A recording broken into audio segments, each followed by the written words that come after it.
नुकतीच एक आकाश कोसळलेली बातमी टीव्हीवर पाहायला मिळाली.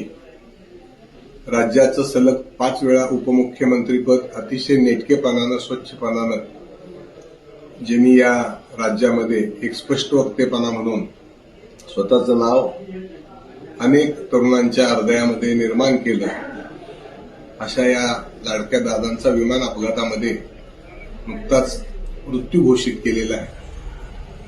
ही बातमी अतिशय मनाला, काळजाला चीर पडणारी आहे. पवार कुटुंबाचे आणि व्यक्तिगत साळुंखे पाटील कुटुंबाचे माझ्या वडिलांपासूनचे गेली 50 वर्षापासूनची कौटुंबिक नाती आहेत